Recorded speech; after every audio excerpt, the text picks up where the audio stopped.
What's up, guys? Welcome to the Sesh. Today I have a special guest. I haven't talked to you in a while, and we were just talking about this off camera. It's been how many years? 4 years. 4 years. Yeah. How fast has those 4 years passed by? I feel like we just blinked, honestly. Like, crazy, right? Yep, it's very crazy. So we were catching up, and one of the interesting things, I always liked having you on and liked your episode because you're very raw. and you'll just say how it is. Very unfiltered. Yeah. So one of the things that we're going to talk about today is understanding the woman.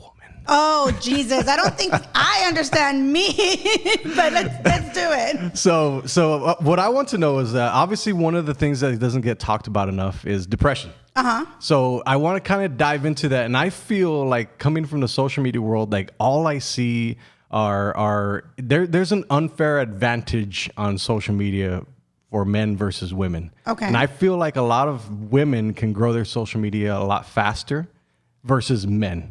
Well, because of the selfies, or what is it? Mainly sexual content? I would say sexual, or just the looks of perceived. Yeah. Like, is that true? Am I onto something, or what do you Yes think? and no, but I also feel that it's turned a lot, right? Because now there's more men out there, and I mean, it grabs women attention. Prior to before, where women were a little more subtle, they weren't liking as many pictures, they were more reserved. Mm-hmm. And now I feel that, I mean, look at TikTok. You have all these, like, what do you call them? The ambulance people or the doctors. And they're like, oh, look, he can be my doctor. So I think it's just switched a little bit. Huh.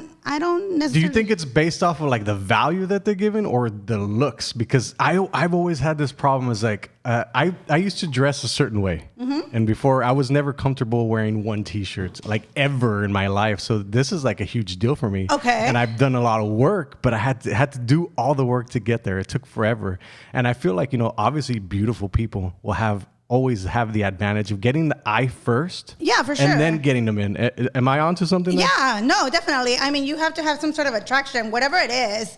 I mean, you see something on Facebook and you like it. And it doesn't necessarily have to be like body-wise. It could just be a face feature. But women are more, I guess, how do you say it? More open to it now versus being quieter about it. Mm-hmm. From before. I get you. Okay. You see what I'm saying? Yeah, I see what you're saying. What I think also is that men nowadays are kind of going through depression because they're getting a lot of rejection. So, for example, I know men. Uh-huh. I know men are mostly inappropriate, and at times they're going to go try to find a woman online. And the first line of getting on there. But women are equally as inappropriate. They just are more subtle about it. I feel. Okay. Yeah, I feel that's the same thing. It's just that we get offended because it's like, oh my God, that's the way we were taught. So it's like, oh my God, he's coming. But I mean, we treat men like pieces of meat too. You know what I mean? And okay. That's my opinion. Well, the thing that I've noticed is it's very hard for men nowadays to get attention. Mm-hmm. And because like obviously they're going into like the DMs of women. This is what I've heard, right? Okay. I'm married, so I don't know these things. But this is what I hear, and I see it too because like there's a lot of men that are depressed that can't find a woman. Yeah. So they're going online and they're reaching out to these women and they just get ignored or denied or whatever. It's like whatever. So the men don't even stand a chance. You think so? I think so. And okay, so let's reverse the roles. Okay. So if a woman goes into a DM for a guy, you think she would get the attention? Absolutely, because there's not women that are out there DMing men. it's the other way around. Well, I mean, yeah. I think I would know. I mean, I'm on social media all the time. But I mean, I think there's an unfair advantage because I think that's why men are so depressed because they can't find a woman. Well, you can find a woman. Maybe you're doing it the wrong way. Maybe. But So then share some insight on how a man can find a woman. At Target. I just go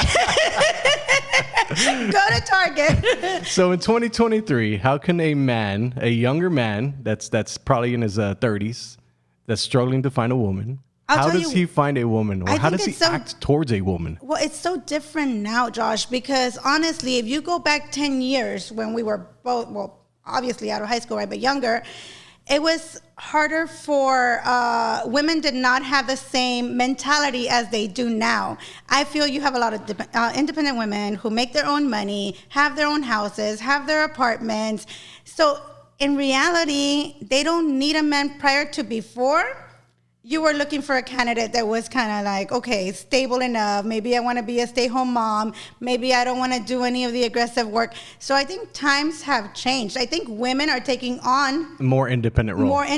More of the men role, actually. And the men, I think that's kind of the intimidating part for a man. Okay. Right? So. Okay. I see what you're saying. So is that a good thing for women? Because I've heard the argument too that a very independent woman that makes a lot of money, that doesn't need a man, is going to end up lonely one day. Why? Because she doesn't have the man. She doesn't have the companionship. No, that's the thing. Like, well, I'm in a very different stage now, obviously, than I was 4 years ago when I came, right? I was going through my divorce. I was dealing with divorce life, making sure that my kids were okay. So my mentality was like, I have to make sure that these kids are fine before anything else, right? Now, I started dating. I've been with this guy for about 8 months. He's younger than me. He's 31. I'm 40. But he compliments me. I'm very aggressive. I'm very like, oh my God, I'm not gonna stop. I need to conquer the world. And he's not subtle. He works hard. He works harder than me. More reserved. But he's more, reserved. He takes care of everything else emotionally. Okay. Right? Versus trying to surpass me or try to like tame me. So I don't think that women are going to end up lonely. I think they're just looking for something else versus the stability. Is it companionship? Companionship, maybe the affection, the love, the attention, the nurturing, the caring, that portion of it. Okay, so talk about how important that is, because I don't think a lot of people understand that, and me as well, because I'm a man. So for me, it's very hard. Like, we have the machismo stuff. Yeah. We are men.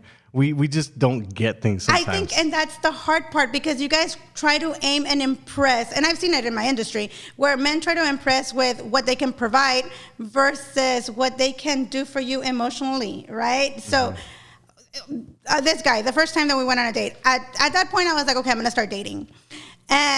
But I've been around men, so I was gonna start dating, but I did not have an open mind to start dating. You it was had just your one of guard those, up. yeah, I had my guard up. He shows up to the house. Most of the time, whenever you would go out on a date, they would be like, "We'll meet you here, right? We'll go to this bar. I'll meet you here, and then we'll be here at 7." He showed up to my house with flowers and picked me up, and he took me on a date, which I hadn't seen that in ever, not even from my friends. So to me, that was like one of the most impressive things, right? Of course, I had my guard up, so I was like, oh my God, why are you so corny? But I thought that, right? Like, why would you do that? But I thought it was one of the sweetest things. And those details and that being, hey, how are you? Did you eat? Make sure you eat. I know it's 3 o'clock and you have a schedule full. Why haven't you eaten? Stop and do the caring part. You know what I mean? So what is it about being in a relationship for so long that doesn't happen anymore? What do you think? Because I mean, you said you were divorced. Yeah. You went through the divorce. So looking back in retrospect, what are like some examples of like life lessons that you learned from that? Well, I was married at 19. We had babies right away. There was no taking care of each other, right? It was more straight into parenting. Correct, right? And you're a parent, you have 2 babies. That's hard. It takes a toll of you. If you don't know how to balance that, then your relationship lacks, right? You at 10 o'clock, you're trying to put kids to sleep, or trying to get into a schedule. You're exhausted. You work full time. So I think that's kind of where it gets lost. I don't think I ever had that with what I have now. I never had it with my first relationship, but because he was also very machista. Like, he was like, it's my way or the highway. His way of communicating was through argument. This guy does not argue at all. Like, I argue, I fight, and he's kind of like super calm, and I'm like, why aren't you fighting back? Like, you need to fight back. So it's a lot of things that you're unfamiliar with when you realize that that's what you're looking for, that somebody that actually cares and takes care of you and is here and goes above and beyond. I mean, this guy wakes up at 5 in the morning. He doesn't work here. He works in Corpus. Wakes up at 5 in the morning till, 7 o'clock, 6 o'clock in the afternoon. And his work is physical. He does construction versus mine is mental. And yet he still takes the time to make sure that he talks to me every night. He comes home every weekend, even though he's tired. So that, I think, is what men are doing wrong. I get you. Okay. You know what I mean? Do you think you're more inclined to entertain the relationship because you haven't had one for so long? No. So explain a little bit more on that. No, because I wasn't looking for a relationship. I don't need a relationship. I want to be in a relationship. I was okay single for the last 4 years. I didn't need a man. I didn't miss I didn't think I missed the companionship or I wasn't lacking anything. Mm-hmm. It wasn't until I realized that my last kid's going to move out, right, in 2 years, and I'm like, okay, do I get another dog or what am I doing, right? Put yourself out there. And that's when I said, I was like, I'm going to put myself out there. But even when I put myself out there, it was one of those things where it's like, I'm putting myself out there only because I know that that's what I should be doing, right? But I didn't really want to put myself out there. I was fine. I was good. Yeah. No, I find it very interesting in the world and the landscape that we live in, because I see now, like, because I'm consumed by social media. Like, that's my job. So I don't use it like most people. Like, I don't look through people's things. I use it as a tool to, like, market and push the stuff that I have, right?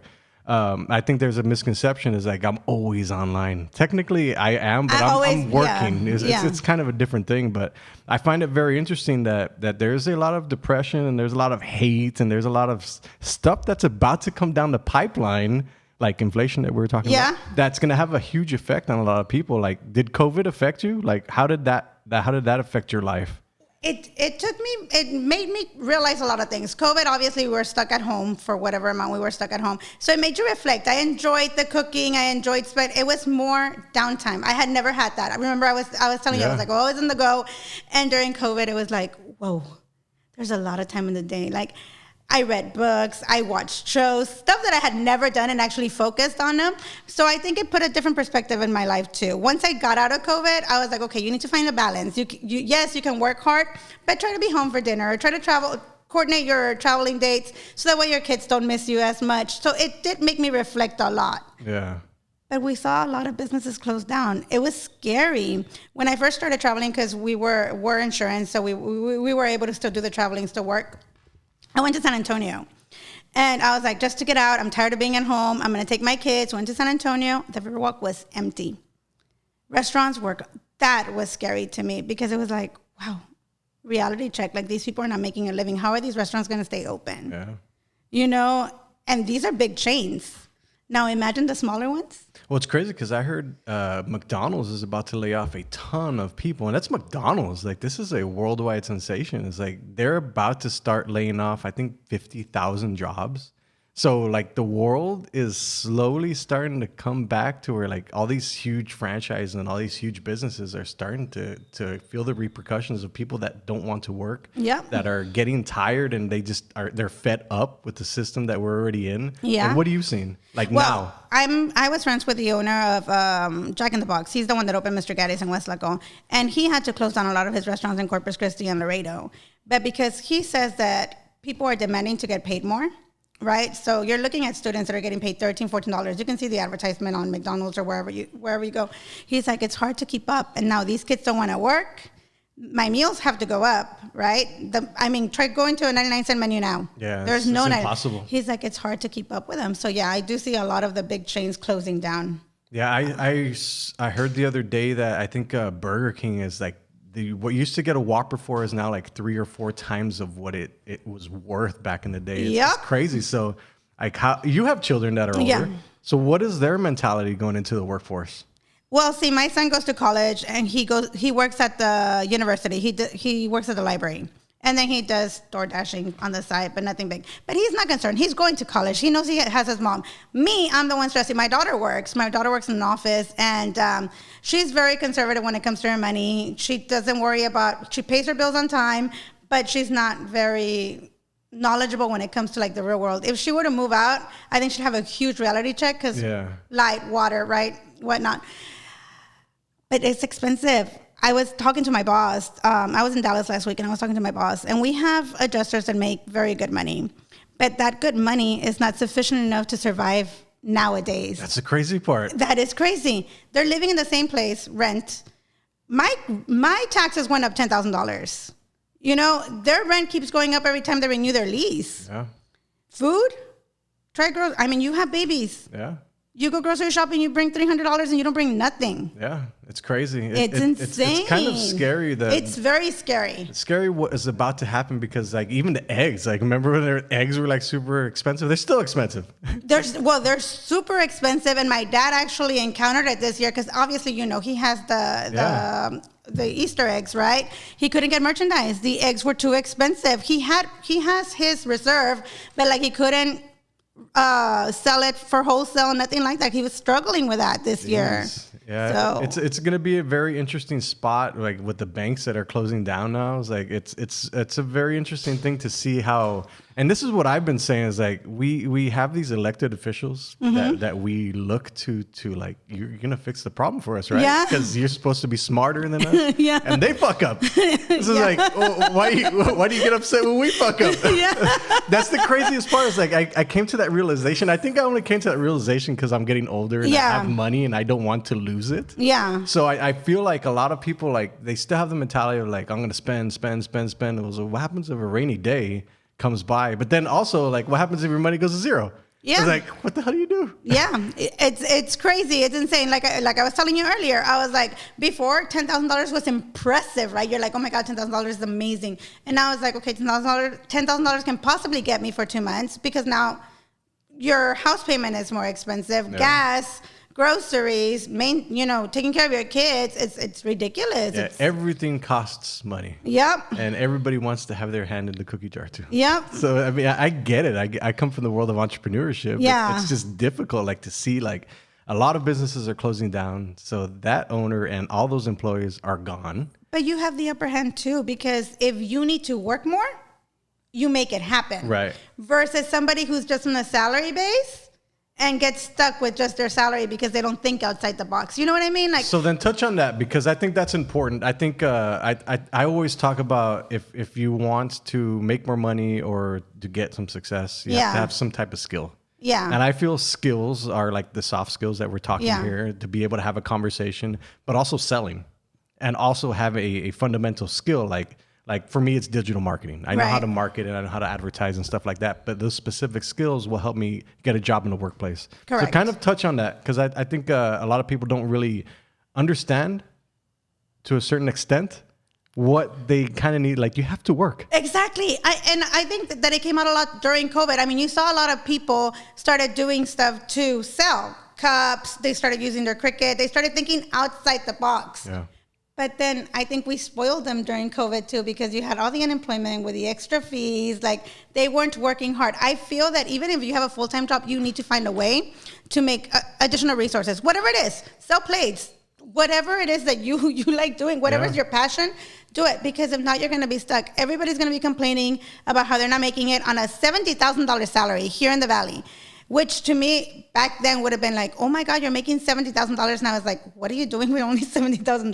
Well, like, the median income in FAR is $50,000. So like it's a very interesting thing to see like what's gonna happen in the next few months. Like what's gonna happen to these people that can't afford things. Well, and that's the thing. If they stay stuck, they stay stuck. There's not going to be, they're going to be living a day. They're not going to be thinking outside. But there's a lot of people like that here in the Valley. I feel like they don't run their horizons and try to do something additional so that way they can make $300 for the light bill or, you know what I mean? Additional, like whatever they're not cutting it. Because I mean, the kids are not going out. If you have kids, they're not going anywhere. You have to feed them. Yeah. You know what I mean? $50,000 used to be a lot of money. It's not a lot of money anymore. I remember when I first started with the marketing, 11 years ago, I was getting paid $36,000 a year, and I was super excited because I was like, oh my God, like that's the most money I've ever made. Try paying me $36,000 now. It's like, no, thank you. Yeah, like, because at that point you could pay your house bills, you can pay you can pay your car bill, you can do all that stuff. But I and mean, still just have think extra about shopping. it. Like, it's almost doubled already. Like it's the price just to live is doubled. Yeah, it's crazy. I find the world is I don't know because I consume Twitter too much and Twitter is just a depressing place. I need to stop. Maybe you need to stop. It's like the news when people watch too much news. Yeah, they just like start seeing all this hate and all this stuff that's going on in the world. If you watch the Mexican news, it's the worst. It's worse. They're so dramatic. You're like, oh my God, the world is ending. It's like, stop watching that. Yeah, it's crazy. Are you familiar with artificial intelligence? I think we spoke about this 4 years ago. I've been fascinated with it because the world of AI has like dipped into my world now. So I use it every day now, and they're talking about going back to the world of dating, right? For younger men. That there's an app in China that is an artificial intelligence woman that will be your companion.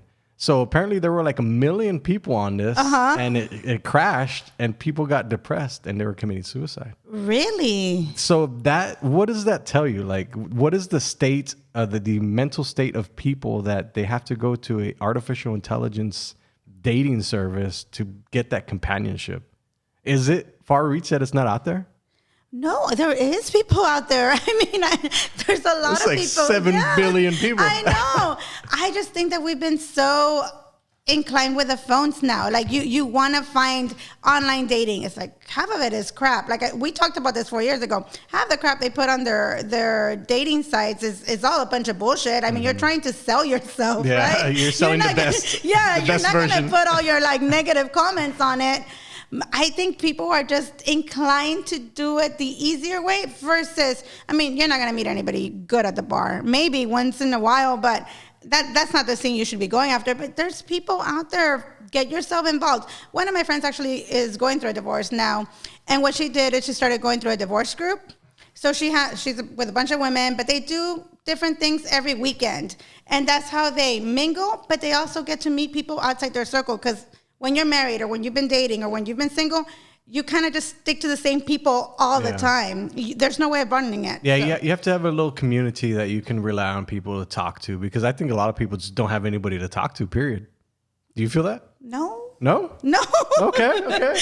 I feel like that because I've seen so many. Well, I mean, think about it. Because if you're in a marriage and you're in a relationship, usually they don't go out. They don't have any other friends besides your core type of friends. Well, that's wrong too, though. And I learned that from my first marriage. So too. explain a little bit more about that. You have to have a life outside your relationship. I feel, right? You need to be able to go out with your girlfriends or him with his guy friends to be able to maintain some sort of sanity. Yes, you can be that person center of the universe, but then what? God forbid something happens. Then what's going to happen? You're going to stay alone in your room by yourself forever because you neglected all your friend groups, you neglected everybody else. And no. They slowly started leaving one by one. Correct. Yeah. And I get it. Everybody has a life. And I'm not saying you have to do it every weekend, but kind of don't lose touch of who you are outside the relationship. Because once you start losing sight of who you are outside the relationship, it's over. Like you become one and that's it. You know what I mean? I think that's where the depression kind of hits. It's interesting. I also think that the older you get, and I talked about this before, is the more coping mechanisms that you have to have in life. Because like, for example, like when I started getting busier and busier and I started working out, the workout was my stress reliever. So I got to get that out of my system and I got it over with. Like, so when I work out, it kind of marks the end of my day and then I get to go home, relax with the family and stuff like that. I don't think people have a lot of those. No, they don't. What are your coping mechanisms? Working. So is there such a thing as work-life balance? There is. Like I said, now I'm more careful with what I do, right? I get home at 5. I have dinner. I have 6. I have dinner with the kids. I talk to them. I unwind for a little bit, and then I get back on my computer and I work on whatever I need to work on. I'm not as crazy as it comes before. Before it was like, oh my God, my numbers. Oh my God, let me check this. Oh my God, I'm hitting goal. I can't stress myself over something I cannot control. The weather would change and I'd be like, shit, all these claims are going to come in. Like customers are going to be calling me. Like the agents are going to be calling me. Now I'm just like, whatever happens, happens. If the world ends, it fucking ends. I don't care. So I think that, well, you could have only have gotten that through experience. Well, yeah. But like I told you, at the beginning, I was kind of just so focused on working because I didn't want to deal with anything else. I was going through my own battles, which was my divorce, my separation, dealing with my kids being okay. Because at that point, when I was getting divorced, my daughter tried to commit suicide. I don't know if we talked about this last time. Yeah. So she took pills.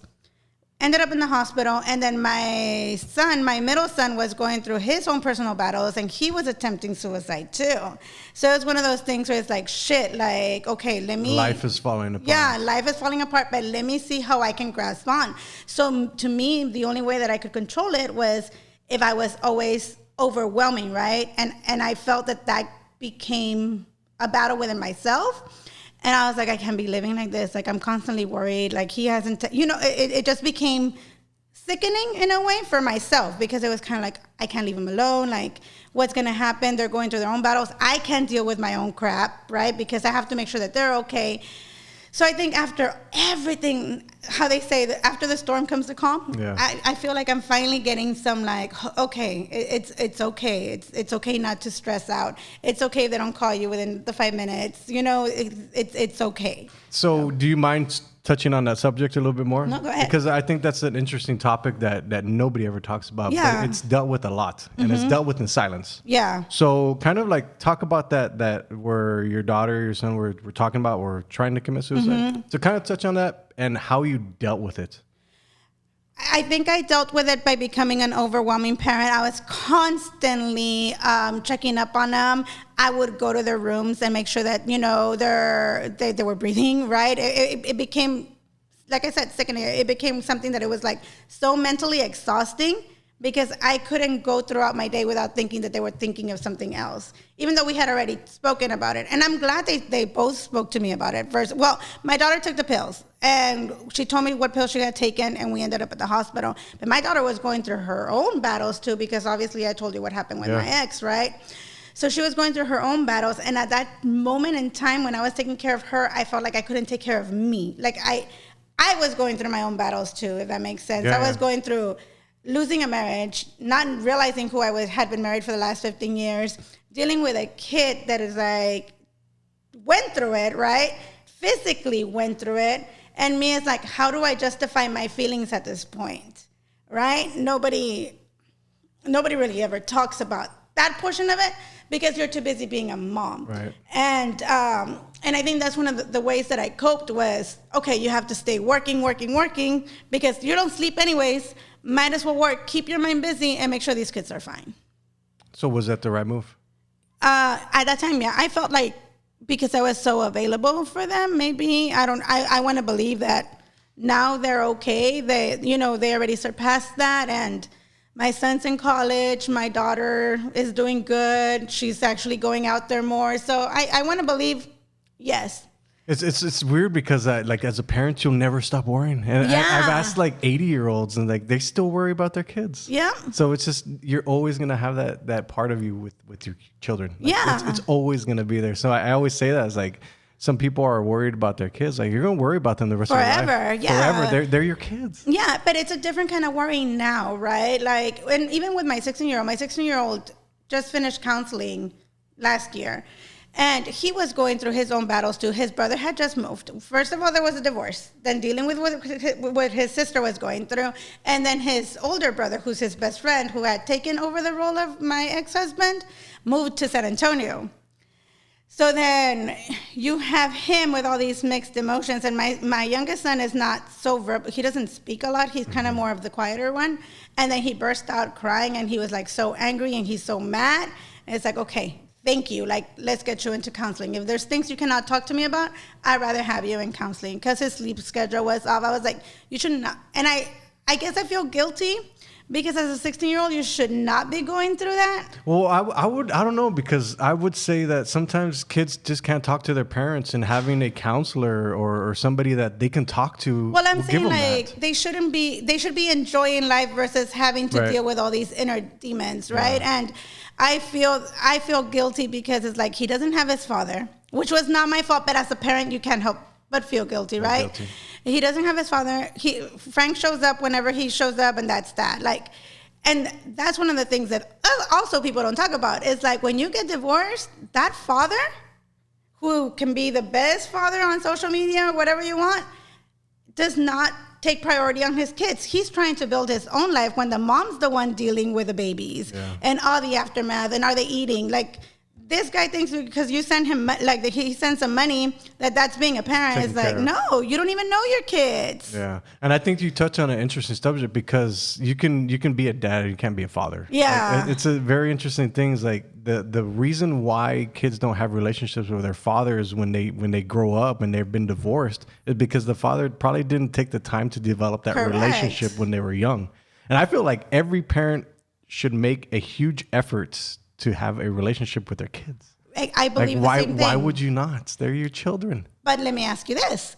Do you feel that when you're married, the wife's the one that kind of drags the father along to be involved in the kid's life? No, I don't think so, because I've always hung out with my kids. Yeah. Like, I've always had that relationship. I was very cognizant about how I wanted to be a father. Okay. Because sometimes I didn't have that when I was a kid. So I was overbearing with my children, like always giving them hugs, always giving them kisses, always telling them that I love them. I was like, dude, you're not going to want to hug me when you're older. He's like, yes, I am, Dad. I was like, no, you're not. You'll see. Yeah. But I kind of put that into his head. That way, when I get older, I want those hugs. Yeah. Like I thrive on that stuff because I love my children. Yeah. Like I think men are cowards that bring children into this world that don't take care of them. I believe, and I strongly agree with you. But I also feel that to a certain point, once you get divorced, if the mother does not try to involve the ex-father, he'll just go on his own. Yeah. Because I don't know if it's because they don't have that motherly instinct or they don't want to, I don't know what it is, but they don't. And then they go and they have babies with somebody else, or they go and take care of somebody else's babies. It's like, okay, you have 3 kids of your own. I don't care who else's babies you're taking care of, but take care of your own kids. You know what I mean? Like, yeah, it's an interesting thing. It's an interesting topic that I don't think really people talk about it. No, no, nobody ever talks about it. I mean, they're quick to bash people on Facebook or the dads on Facebook, but it's like, nobody ever talks about it. Nobody ever, I mean, all they see is a bitter mom talking crap about the ex-husband. Yeah. And that's it. Yeah, and that's never. I promise you, that's never the case. Yeah, it's an interesting world that we keep on going through, and the older we get, the harder it gets. I was talking to my sister the other day. I was like, "Hey, nobody ever prepared us for this when we were young. It's like nobody ever told us it's gonna be harder when you grow older." It's harder because we make it harder, I feel too. yeah, definitely. Like, well, nobody ever prepared us for kids. Like, this is gonna happen. This is gonna happen. Life is so unpredictable, and I think that's the case for everybody. It's like, you never know what's going to happen. Like, for example, I had my friend Jen in here the other day. She had cancer. She had battling cancer for so long, and she had just started feeling well and in good spirits with the family. And all of a sudden cancer kicks in. And then her mom gets cancer. So it's like, nobody ever prepares you for these things. No, nobody ever does. So it's just like, I kind of want to give insight, like, of how people deal with things, because I think nobody ever talks about that. And I kind of want like a guide, like, if this ever happens to you, then this is what this person did. Maybe it can work for you. Yeah, I don't think there's a guide for anything. I think that you have to kind of just go along and wing it and hear, roll with the punches and hear people's perspective. I think people have the tendency of going to ask, for example, you for advice, right? I'll be like, hey, Josh, I'm going through this, whatever. And then you give me your input on it, and I'm like, okay, thanks. And I don't take any of your input. It's like, okay, you wasted an hour of my day, and you didn't even take, not even a fraction of whatever I told you. In other words, just tell me you just want to vent and you don't want to hear any input, right? So I think a lot of people don't listen. I think a lot of people are stubborn and until they fall to the ground, and then it's like, okay, shit, I should have listened. Let me get up now. Yeah. So. And it's a little too late by then. It's too late by then. Yeah, because then you sever those relationships. It's like, it's only me. Yep. Me. Yeah, and like I told you, like, and nobody teaches nobody how to be parents. But like I told you, I think it's instilled as a mother. It's instilled a little bit stronger than with a father. Yeah. And that's why I feel that fathers kind of get reeled into the parenting. Not a lot of people want to be fathers. And if they want to be fathers, they want to be dads, but they just want to be the title of the dad. So I don't know. It's an interesting world that we're living in. Yeah. And then with the future coming up with artificial intelligence, I just find it more weird. It's going to be strange. Yeah. It's like, I have one of these robots boyfriends. This is my companion for life. Yeah, this is my companion for life. So to change subjects on work. Okay. So tell everybody what you do. So I do marketing for an auto insurance company. I haven't gone fired yet. And it's been How long have you been with the company? Now I've been 5 years. Okay. 5 years. And I'm actually taking care of all of Texas now. So the last time I spoke to you, I was only taking care of the Valley, Corpus Christi, Laredo, and Houston. Now I have Dallas, San Antonio, El Paso, and everything in between. So I'm taking care of all of Texas. So what does that look like that industry? What does it look like as far as from I say an economy type of style? Like, what does that look like? Is there more people coming into this insurance age, or how does that work? Yes and no. Yes, because they're moving more towards the online platform, obviously, right? I have a lot of agents that will stay open, and we still have a lot of that encountering with a customer. But I do see a lot of Progressive, for example. Progressive, you go online and you don't deal with an agent. Your down payment is $100 cheaper than what it would be to go with an agent. And that's because obviously you're removing commissions towards the agent or whatever it is. Interesting. So I think that's where it's going with the younger people. With the older people, you and I still want to see somebody. Right. If somebody messes up on my bill, I want to go yell at you, right? I'm not going to yell at somebody on the phone. But I do see it switching. And then car insurance right now is another thing. It's super expensive. Super expensive. What used to be $30, $40 for a liability policy, now you're looking at $70 on a low end. Right? So it's making it tougher. People are not making, and you feel it more when you kind of start hearing the agents talk about the people on Social Security, right? The ones that only have that paycheck, that go and pay their bill, but they don't have money for whatever it is, the groceries, whatever other bills they have to pay. So it's been a struggle. Wow. I never even would have thought of that. Mm-hmm. Wow. Not being from that industry. It's crazy. Yeah. So you're seeing the older demographic is struggling more. Yeah. Wow. I do. Okay. I see that. Well, yeah, think about it. I mean, they're on a set income. Their limitations are literally limitations. Unlike somebody that you and I, like I said, we can always go find something else to do and replenish some of the income that we're losing because now everything's more expensive. What do you think about the workforce that's coming up, like the ones that are going to replace us? The world should just end. The world's just ending right now. I feel sorry for the world. I don't know. I mean, their intake is so. I don't know. It's an interesting question that I don't think anybody has the answer to. It's until crazy. It happens. Yeah.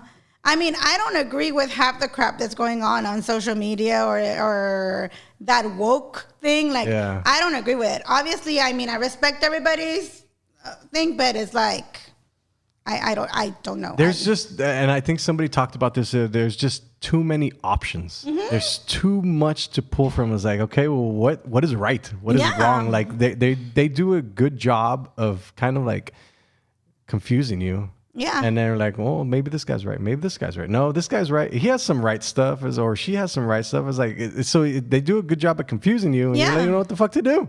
Yep. Do you feel like that? I feel like that, but I feel like we're still pretty set on what we believe in, so it's harder for us to get influenced. Try talking to a 21-year-old or 25-year-old, 26-year-old, anybody below 30. Their mind's not fully developed, right? So anything they see everything they grab from social media is like, oh, that is correct. Like, you're right. Oh, you don't agree with this? Why don't you agree with it? What about, it's like, I have one of those at home, you know, it's the argument. I mean, I don't want to get it. Well, I'll get into it. The abortions, right? She's like, her body, her choice in general, right? And I'm like, I don't believe that should be a birth control method. That's all I said. No, it's because it's not your body. It's like a huge full-blown, and I'm talking like... And that's because it's in the family. It's in the family. That's the crazy part. That's the crazy part. So it's like, I'm talking full-blown argument over it. And I'm like, I'm not I mean, it's their body, their show. It's I'm telling you, I don't agree with it. Like, I do not agree with it. But that to her is such a big deal because... It's like you can't even think your own way anymore. Exactly. Like I'm scared sometimes to put stuff on social media because I know somebody. Well, I know somebody is going to be like, "No, you're wrong." Or there's always going to be somebody on social media that's going to have something to say that's opposite of what you think. And if you're wrong, because I come from a world of like reputation building, right? So like everybody that you see and that community that you've built, the community that you've built in person, and now they follow you on social media, and then the community that you have on social media, they're two different people. Yeah. They usually think differently. So if you say something, one of these people is going to say something stupid, which they always do, and it goes against the values of the other people. So it's a very interesting thing to, like, sometimes I find myself in a weird boat where like I have to navigate straight and not offend either side. But sometimes they're like, fuck that. Yeah, don't lose you. You know what I mean? Like, I feel that people lose themselves because they're trying to cater. It's like, and you're absolutely right. Sometimes I try to cater to the people, and I'm like, the more I cater to it, the more I don't like it. Yeah, it's exhausting. It's like, okay, is it okay? Am I all right with doing this? Am I all right with not? No. Like if you have to ask yourself that question. Don't lose yourself. You have to ask yourself that question, like, am I doing this right? It's like, then you're losing yourself. Yeah, people are going to like you and respect your opinion for you. They should. If they don't, then they're not mature enough to even be in your circle or be it. I'm sorry. That's my mentality. Yeah. Like, it's too exhausting. Yeah, it's mentally exhausting It trying to is. be different people for different people. Exactly. Yeah. With me, it's like what you see, what you get. Sorry. And that's why I've always liked it, because you always just spit it out like yeah, it is. it's like, I don't know what to tell you, but sorry. I was literally talking to one of my agents. Obviously, I deal with very different branches of agents, right? And I have one in Dallas who has 12 locations, multimillionaire. And we were going to go have dinner. We were going to go talk about business. And he asked me, where do you want to meet? Well, I was looking for a location that was close, convenient to me, right? So that way when I would leave, it wouldn't be so exhausting because it's Dallas. And I chose this little place called Mavericks. Shitty-ass bar. But I'm like, it has beer, it has pizza. And he was quick to tell me, like, you really want to go eat at this place? I'm like, why not?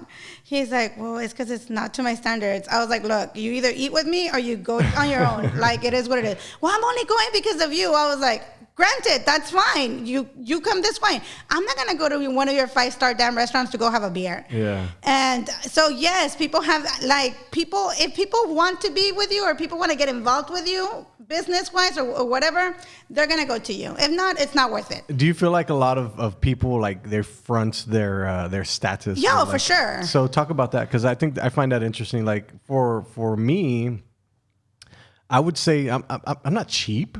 But I'm cheap. I just don't like buying things. Yeah. Because I know the state of the affairs are it's going to happen in the future. It's like I'm trying to hold on to every little bit that I can for an emergency. Of course. And I think a lot of people that they're just flashy with shoes and watches and stuff like that. And those are the people that don't have money. Okay. Yeah, because I feel like if you really have to flaunt yourself that much, then you don't have anything to back it up. I don't feel if somebody's successful or somebody is well off, they don't need to walk around flashing it to everybody. You know what I mean? Like, I feel the people that are more insecure with their financials are the ones out there flashing, putting out there, oh, I went here, I went there, you know, or, you know, I bought myself this. It's like, no, you couldn't pay your rent, but you bought a purse. Like, you know what I mean? Like that concept. Yeah, I found that the America was, especially with social media, is America the envious. Like, people want to get everything that they see online that other people have, and when they get there, they're like, well, does this really make me happy? No. It's like that's not happiness. But a lot of people, like you said, they try to one up each other. They try to put stuff on social media that's not even real. I even told you this last time. I'm like, a lot of the crap that you see on social media is a bunch of bullshit. Like, have these people, the married ones, the ones that are together, like posting all this, you know. I post corny stuff, yes. But posting all this are the same people that are having, you know, marriage problems or are doing their own crap. It's like, no, social media is fake. It's just for entertainment only, I feel. Smile for the camera. Smile for the camera and then go live your life. And then go live your life and go fight or go get that argument or, you know, go stress out over something. Like, no. And I wish that social media was more real. Like, I want to hear people that are struggling because I want to be able to give them a different input or, like, maybe like, oh, fuck, they're going through that. Like, shit, I didn't know that. Let me try to reach out to them. Let me see how I can help. Oh, let me have my guard up in case this happens. I feel like social media is really, really fake. Yeah, and I agree because, I mean, think about it. Like, you're getting the best of their lives. Exactly. Like, smile for the selfie, and then as soon as it's over, you're going back to fighting or upset or upset about something. Those are the people going through the depressions, Josh. Like, a lot of these people you see on social media that are depressed, that are posting all this happy crap when in reality they're unhappy with each other. So how do you fix that? I don't know.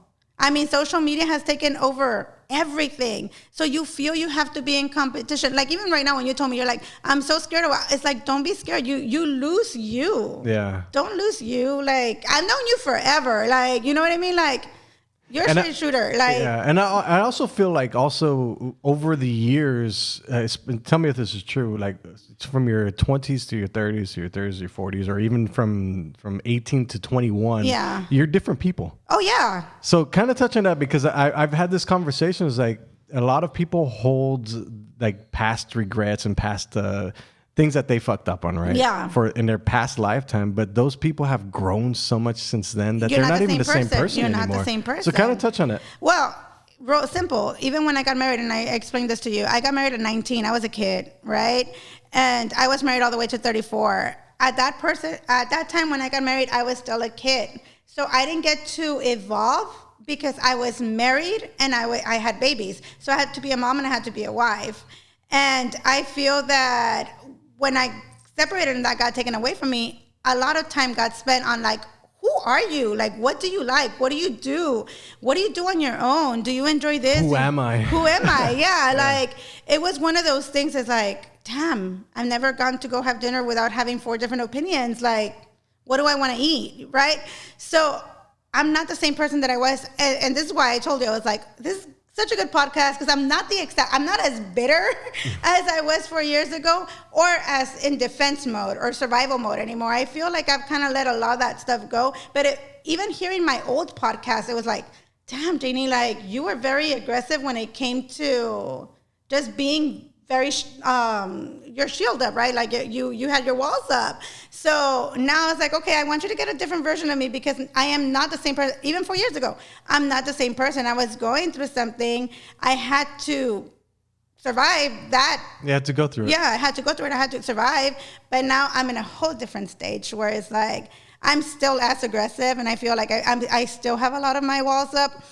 And even now getting into this new relationship, it's hard for me to adapt because there's a lot of things that I'm not used to. Like you've told me before, I have a very strong personality. So I'm not used to being the girlfriend, right? So we were in Dallas and we were at the Stockyards and he said, okay, it's time to go home. And it was 11 and I wasn't ready to go home because I'm in Dallas. I'm like, you leave. I'm going to stay here. My best friend's in town. She'll come pick me up.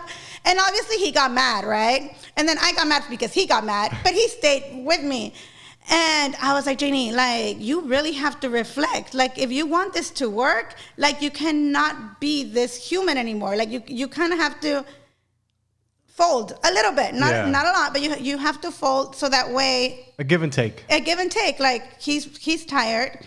You're obviously not ready. But at the end of the day, like, tomorrow you're still going to go out. So it took me back. I'm like, hold on. But it's been a lot of adjustments to me because I have been single for 4 years, right? Yeah. And I'm not used to it. I'm not used to like, oh, shoot, like, let me text you real bad. I've gotten so much better. Like, I feel that I'm reflecting on myself and I want to be a good girlfriend, but a lot of it is like kind of letting my walls down, which that's the scary part. Which is the hardest part because the fucked up part is it could happen again. Exactly. And that's the crazy part is like, you never know what's going to happen. Exactly. Like you're telling me you're not going to break my heart, but in reality, like we don't know if you're going to break my heart or not, you know? So it's like, it's one of those things that. Yeah, no, I find it interesting because I feel like a lot of people, if they don't at least just get like 1 hour to themselves a day where they like sit in silence and just reflect on whatever they do, like I think that's important. I think that's like their outlet to like self-reflect. Okay. Like even if it's just like 1 hour. Because you do the workout, right? Yeah. Well, you go for your workout. Yeah, and then my mind just goes blank like when I'm there. So it's like it's an escape, but it's a needed escape because of the stresses of life. Yeah. And I do that. I unwind at home. I'm not addicted to TikTok, thank God. Well, it's gonna be banned anyway, so it doesn't even matter. Oh yeah, because of because of election, right? But I have that hour. I'll sit at home. I put background noise and I just like sort through my day. Like I said, I am very happy to be where I'm at now. Because yes, I worked my ass off, but I feel like emotionally I'm like okay now. Like I'm not I'm not in defense mode anymore. And it takes a lot of work. It does. So touch on that because I feel like a lot of people just assume like you're just going to get over it. No. Talk about what you had to do to get to this point. I had to take care of myself. And I think that a lot of people women don't do that. I feel that we talked about this last time too. It's like you go from relationship to relationship trying to fill a void, but you haven't even taken care of yourself. So you're not going to be the best version of yourself for that other person if you keep just kind of jumping over. And they're not going to be the best version for you because right now you're just looking for an outlet. So even if you're getting a little bit of attention and then like he's a horrible boyfriend, you're going to be like, okay, great, like I have somebody else.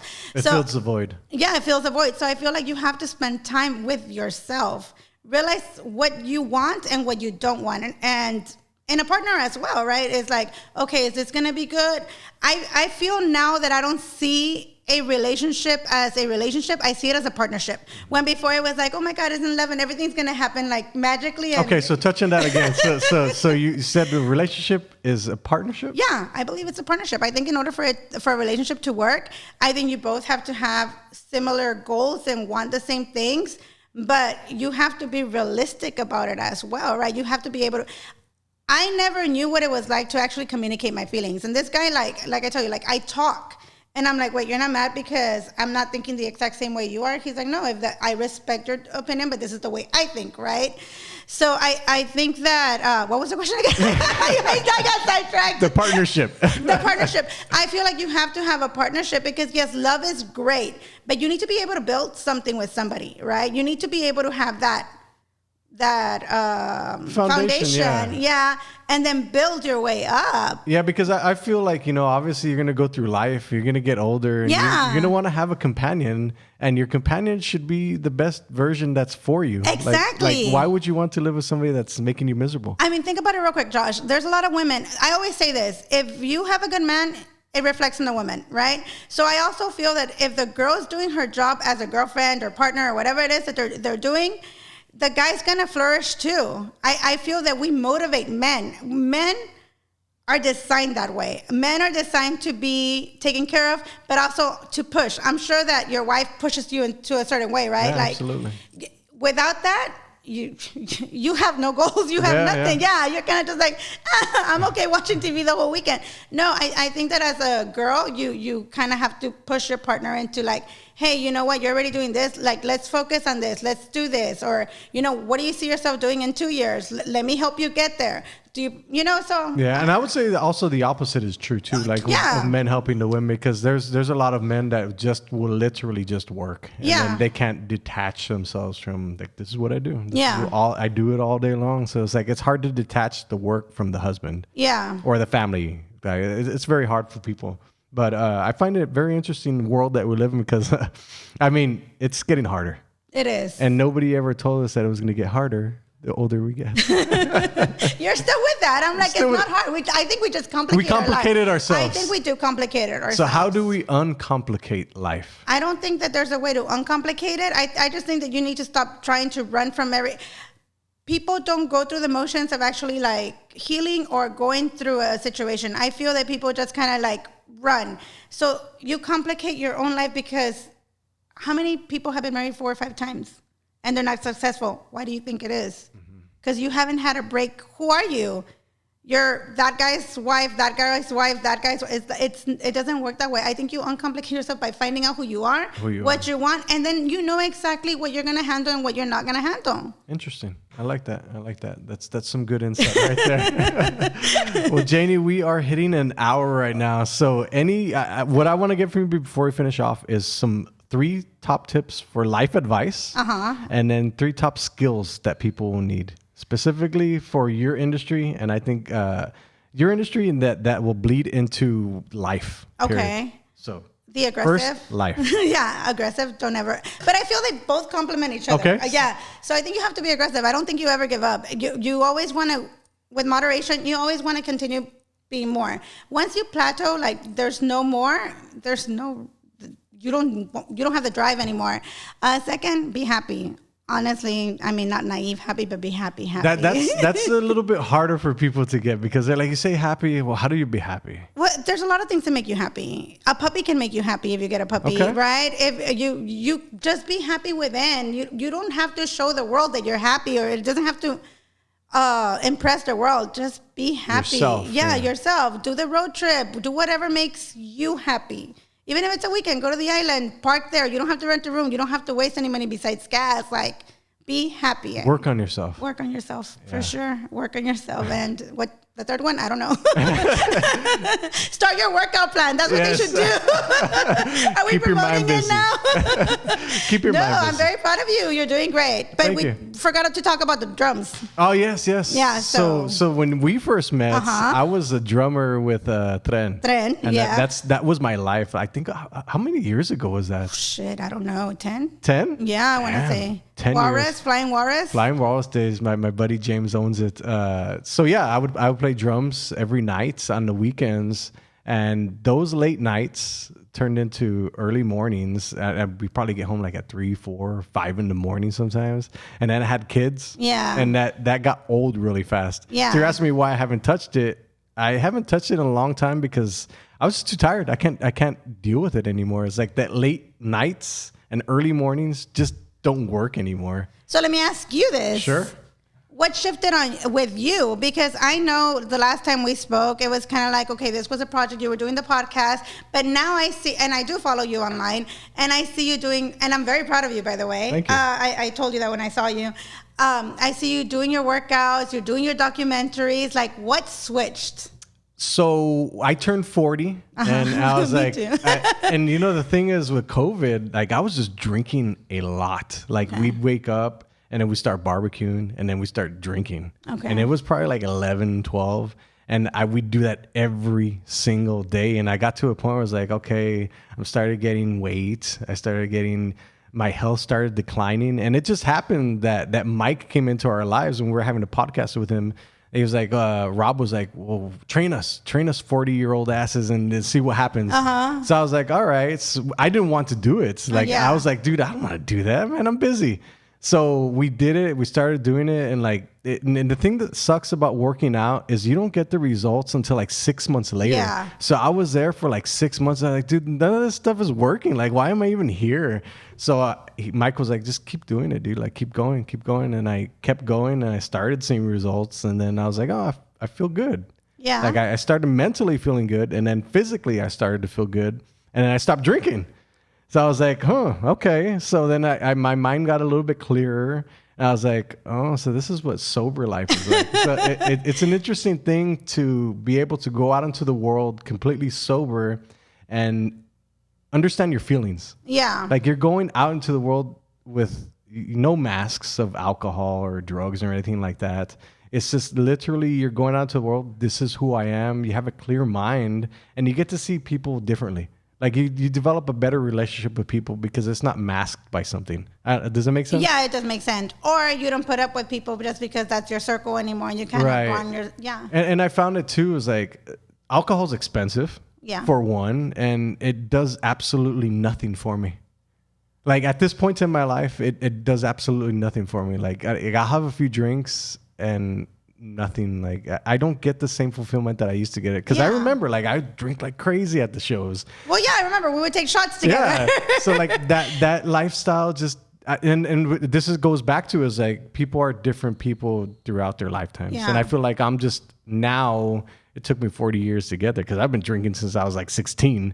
So I was like, it just doesn't serve me the way it used to serve me. Like I'll have occasional drinks with friends and stuff like that, like hanging out, but I won't be excessive anymore because it just really doesn't do anything for me. Like it doesn't fulfill that part of my life anymore. Okay. Where more nowadays, I'd rather spend the money on experiences.